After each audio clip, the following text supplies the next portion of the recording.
Assalomu alaykum hammaga. Sizlar bilan aloqada yana O'stirmen.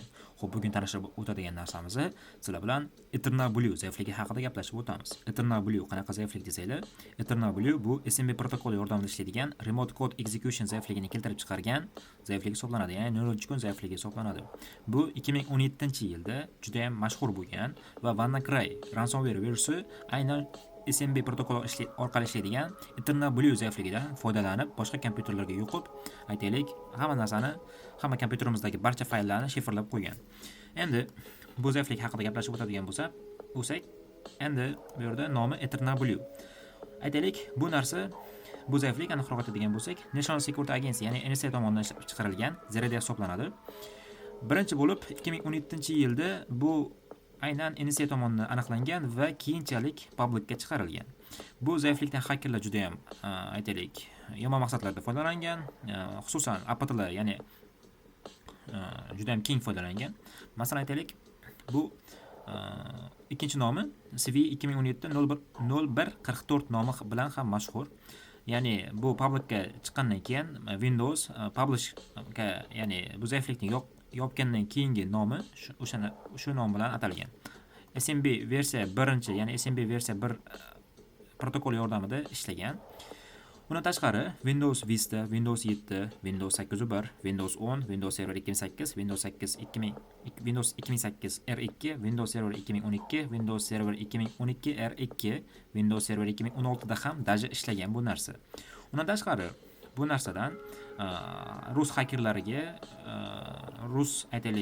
rus tizimlariga, aytaylik, Rossiyaga juda ham katta zarar keltirgan. Kasperskyning aytishi bo'yicha 2017-yilda aytaylik Windows aynan SMB protokoli orqali ishlaydigan Eternal Blue Rossiyaning ichki ishlar vazirligi kompyuterlariga yuqqan va aytaylik barcha narsani shifrlab qo'ygan. Undan tashqari Bitcoinda nima qilgan, ya'ni pul talab qilgan. Bundan tashqari yuqorida aytib o'tganimizdek, bu ushbu aytaylik targetlarga hujum qilishi mumkin. Windows Vista, Windows 7, Windows 8.1, Windows 10, Windows Server 2008, 2008 R2 va undan tashqari barchasiga. WannaCry qanaqa zaiflik desanglar, zaiflik debman, uzr. WannaCry qanaqa ransomware desanglar, WannaCry bu aytaylik ransomware turi aynan SMB protokoli orqali ishlagan, ya'ni worm bo'lgan, bir tarmoqdan ikkinchi tarmoqqa SMB protokoli orqali o'tib ketgan ransomware virus hisoblanadi. Undan tashqari bir kompyuterga yuqqandan keyin o'sha kompyuter o'sha tarmoqda ishlab turgan bo'lsa, masalan, bir tarmoqdagi boshqa bir kompyuterlarga ham SMB orqali o'tib ketgan. Undan tashqari bu yuqorida aytib o'tganimizdek, Rossiyaning ichki ishlar vazirligiga ham yuqqan. Xo'p, bu WannaCry kim tomonidan ishlab chiqarilgan desanglar, nima deydi?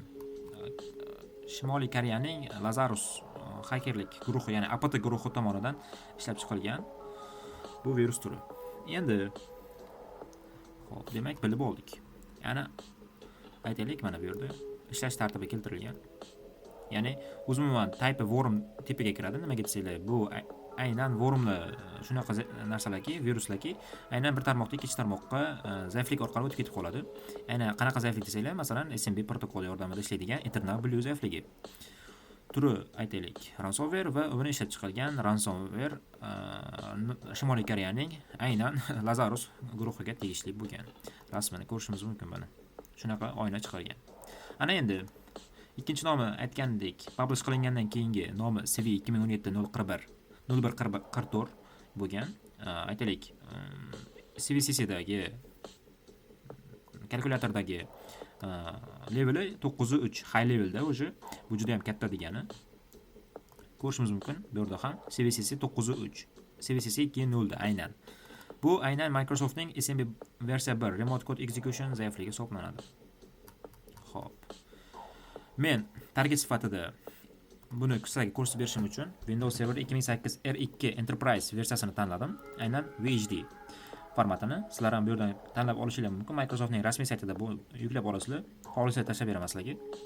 Endi chunki nimaga aynan Windows Server 2008 ni tanladingiz desanglar, bu yerda ko'rishimiz mumkin. Aynan targetlar sifatida bu yerda ko'rishimiz mumkin Windows Vista, Windows 7, Windows 8.1, Windows 10, Server 2008, 2008 R2 ham bor. Men aynan shu targetni tanlab oldim sizlar uchun, sizlarga ko'rsatish uchun. Ana endi kelinglar, ko'p gapirmasdan amaliga o'tamiz. Xo'p, menda hozir Windows Server 2008 VirtualBoxga o'rnatilgan va men bunga pingga borishim uchun, ya'ni kontrol paneldan men firewallni vaqtinchalikka o'chirib turibman. Agar o'chirmasam bunga ping hozir bormaydi. Mana bu yerda ko'rishimiz mumkin, firewall ochiq. O'chirish uchun bu yerdan turn on off tanlab o'chirganman. Ana endi amaliga o'tamiz. Xo'p. Men hozir bir tarmoqdagi qurilmalarni targetimni tanlab olishim uchun men Bettercap'dan foydalanaman. Uning uchun sudo bettercap-interface VirtualBox net 0 deb yozishim kifoya qiladi. Ana endi men parolni kiritib olaman. Xo'p, bu yerda nima qilishim kerak desanglar, birinchi yozadigan komandamiz net.prop on.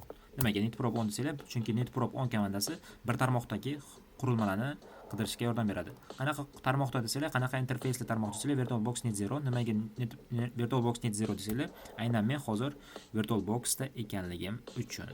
Ya'ni VirtualBox Windows Server VirtualBoxda ekanligim uchun asosiy hostim Kali. Ana endi keyingi yozadigan narsam netshow, ya'ni aniqlangan qurilmalarni menga list qilib chiqarib berish uchun. Ana endi menda hozir qurilmalar tanlandi. Bu yerda men targetim aniq, ya'ni 56118 targetim Windows ekanligini, Mac manzilini, qancha request ketgan, qancha respons qaytgan va soat nechida qaytganligi haqidagi ma'lumotlar. Ana endi dalcha davom etamiz. Xo'p, menda target aniq, buni kopiya qilib olaman, keyin buni nmap bilan skanerlab olaman. Xo'p, nmap bilan skanerlayman. Nmap bilasizlar tashqi skaner hisoblanadi, tarmoq skaneri. Xo'p, bu orqali biz targetim haqidagi ochiq portlar, aytaylik qaysi protokolda ishlayapti, qanaqa servislari ochiq ekanligini men ko'rib olishim kerak bo'ladi. Ishonch hosil qilishim uchun aniqroq aytadigan bo'lsam. Xo'p, demak bizda skanerlash natijasi tugadi.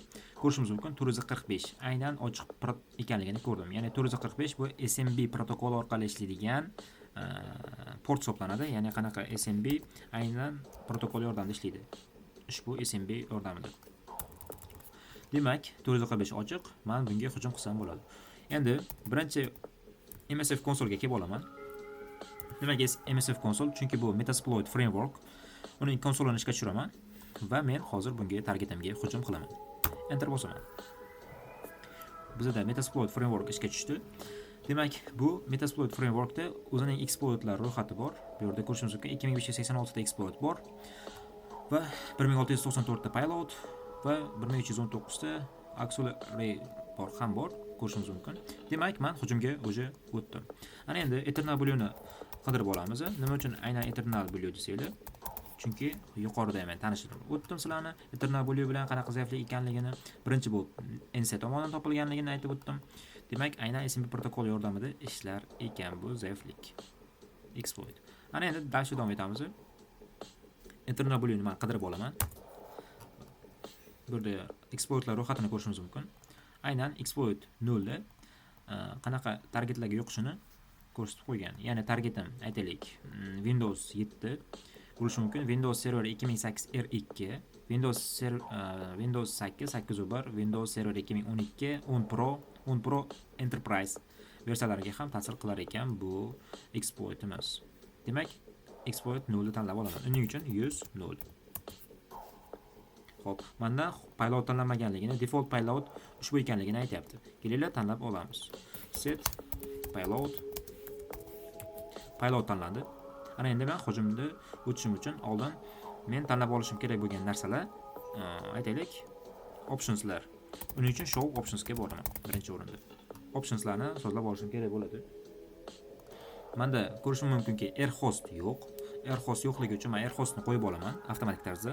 Uning uchun set rhosts deb yozaman. Demak, rhosts. Rhost nima desanglar, bu targetimning hosti. Targetim men aniq qo'yib olaman. Target qo'yildi. Yana optionsga boraman. Demak, targetim qo'yilgan. Porti 445 va mening el hostim o'zi aniq. El host nima desanglar, mening lokal hostim. Men eshituvchi listener qismi. Uni qayerdan bilaman desanglar? Aytaylik, IP adresi ham bo'ladi. Bular 0 aynan 192.1.132 ekanligini ko'rishim mumkin. va eshituvchi qism 4444-qism hisoblanadi. Ana endi darsga davom etamiz. Xo'p, birinchi bo'lib qiladigan ishim demak run qilish. Va menda hujum o'zi bo'lyapti va men bunga to'g'ridan-to'g'ri hech qanaqangi login parolsiz to'g'ridan-to'g'ri aynan Eternal Blue zaifligidan foydalanib men buzib kirmoqchi bo'lyapman. Va menda o'zi exploit ishladi va men tizimni chidaman. Ko'rishimiz mumkinki, SMB versiya 1 yordamida aytalik qilinganligini ko'rishimiz mumkin bo'ladi. Ana endi demak, men o'zi hech qanaqangi login parolsiz remote code execution RC zaifligidan foydalanib buzib kirdim. Ya'ni RC remote code execution zaifligidan foydalanib hozir bunga buzib kirdim. Ana endi men targetda chidaman, tabriklasanglar bo'ladi. Ushbu targetimni chidaman men hozir. Ana endi qiladigan ishim bu haqida men ma'lumot olmoqchiman. Masalan, men sysinfo deb yozishim mumkin. Sysinfo demak nima qilishim mumkin? Sysinfo bu aytaylik tizim haqidagi ma'lumotlarni chiqarishim mumkin. Masalan, operation system Windows Server 2008 R2 ekanligini ko'rishim mumkin. Arxitekturasi x86 ya'ni x64 ekanligini ko'rishim mumkin. Domeni workgroup ekanligini ko'rishim mumkin. Va shunga o'xshagan ma'lumotlar. Ana endi nima qilaman desanglar, yana nima qilishimiz mumkin desanglar, shell olishim mumkin bunga. Masalan, demak shell oldi. Mana to'g'ridan-to'g'ri hech qanaqangi aytaylik login parolsiz menga bunga shell olyapman. Kelinglar, men huquqlarimni ko'rishim mumkin. Qo'may qilaman. Qo'may end after system. Ya'ni bu degani men hozir root huquqidaman degani. Ya'ni hech qanaqangi login parolsiz men bunga to'g'ridan-to'g'ri buzib kirib, rootga chiqib oldim. Ana endi yana nima qilishim mumkin? Kelinglar, exit qilib orqaga qaytaman, ya'ni interpreterga qaytib olaman va screenshot olishim mumkin masalan. Screenshot qayerga saqlandi desanglar, o'z terminda ushbu screenshot saqlandi deyapti. Buni ko'rishim mumkin masalan. Uning uchun home'ga o'tib, bu yerdan tag qidiruvga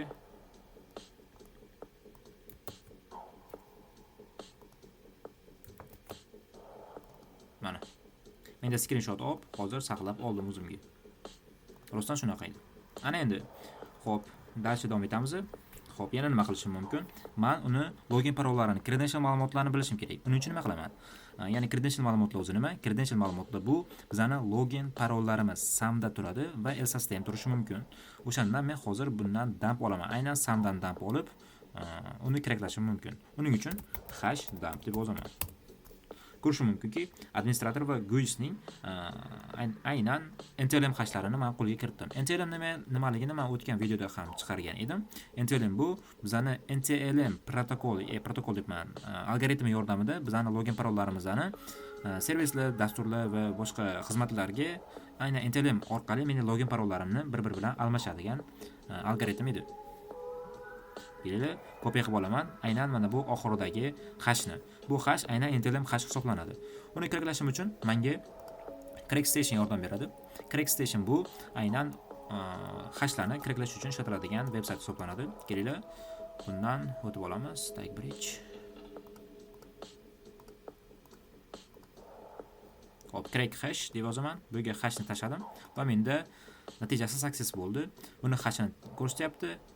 Aytaylik type NTLM ekanligini, algoritm NTLM ekanligini, ya'ni hash turi algoritmi NTLM va uning paroli password 12 ekanligini ko'rsatib qo'ydi. Demak, rostdan ham men Windows Server 2008 R2 ni parolini aytaylik password 12 deb qo'ygan edim. Buning wordless yordamida buzib kirdi. Xo'p. Ana endi demak, men hozir parolini qo'lga kiritdim, administratorni parolini qo'lga kiritdim. Hech qanaqangi parolsiz bunga buzib kirdim. Undan tashqari parollarini ham men hozir nima qildim? Qo'lga kiritib oldim.